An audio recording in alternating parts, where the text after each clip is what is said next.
The phone vibrated on the nightstand while I stood in the doorway of my bedroom. Once, twice, again. I didn't move. A girl lay on my side of the bed, bare shoulder, soft breathing. The pillow dipped where my head should have been. The sheets were warm, recently disturbed. Like the room itself was still hiding something. Behind me, my husband didn't touch me. He didn't apologize. "Keep your eyes open," he said. Not softly, not cruelly. Precisely. The words slid under my skin and stayed there. A command, a confession, a warning dressed as advice. My phone buzzed again. A message lit the screen. "If you want to join Thanksgiving, come wash the dishes." My daughter-in-law. Her voice echoed in my head, sharp, entitled, practiced. I typed one word and sent it without emotion. "Enjoy." The girl on my bed turned slightly, murmured something meaningless, and went on sleeping. I studied her face the way surgeons study scans, detached, searching for damage. My husband watched me instead of her. That told me everything. This wasn't about desire. It was about exposure. 24 years doesn't shatter loudly. It fractures in silence. I remembered the late meetings that ran too long, the new password on his phone, the way he started showering the moment he came home, as if washing off a life he didn't want to explain. "I chose another man," he said later that night, standing at the kitchen counter like he was reading a weather report. But I didn't leave. The sentence didn't make sense at first. It wasn't supposed to. It was designed to disarm me, to make me question my own hearing. Another man, not a mistake, not a phase, a choice. And still he stayed, because comfort is harder to abandon than guilt. I felt something inside me pull back, like a tide retreating before a storm. I didn't scream. I didn't cry. I poured tea and watched his hands tremble around the cup. The girl on our bed wasn't an accident. She was a symptom. And I was done being the cure. I didn't confront him. I observed. I became invisible in my own house, and that made me powerful. People reveal everything when they think you've stopped watching. Phone records, repeated numbers, calls that ended the moment I entered a room. I memorized patterns instead of names. Patterns never lie.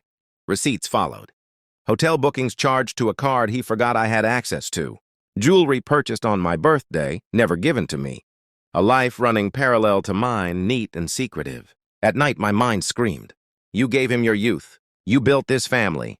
You trusted silence. By morning, I was ice. I ordered tests. Not because I doubted biology, but because truth is most lethal when it's documented. I tracked timelines, counted months, did the math he assumed I'd never do. Externally, I smiled, cooked, asked polite questions. He mistook calm for forgiveness. Then I posted the photos. The villa in Switzerland. White stone, blue lake, space, wealth that didn't ask permission or approval. A future I had quietly secured long before betrayal made it necessary. My phone rang 71 times. Greed always panics when it realizes it miscalculated. The envelope arrived on a Tuesday. Thin, official, final. I opened it alone. The results were clean, brutal, indisputable. The girl was pregnant. The child wasn't his. I felt nothing. No triumph, no relief. Only confirmation. That evening, I placed the report on the table between us like a weapon I didn't need to lift. He stared at it. Didn't touch it. "Open it," I said. He did, slowly.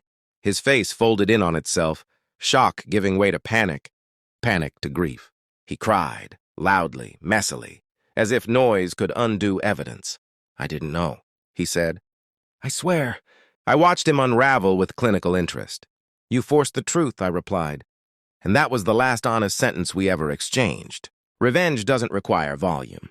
It requires timing. Months earlier, I had transferred assets, updated wills, shifted control so gradually, he never noticed the ground disappearing beneath his feet. Trust is the sharpest blade. I invited everyone to dinner. Family, laughter, normalcy. I poured wine and waited until plates were cleared. Then I spoke. I told the truth once, clean, without adjectives, without emotion. The room went silent. My daughter-in-law laughed until she understood there was nothing left to inherit. Her voice cracked. Her eyes calculated. Too late. My husband didn't move. He had lost everything while still sitting at the table he thought he owned. That's the kind of revenge that scars. I left before dawn. Switzerland was quiet. Mountains don't pretend. They exist without apology. I walked through my villa alone. Sunlight on stone floors, air that didn't remember arguments. I thought about 24 years and the scars that never heal. Not because they hurt, but because they remind you who cut them. The phone rang again. I let it. Some people mistake silence for mercy. It isn't. It's distance, and distance is permanent.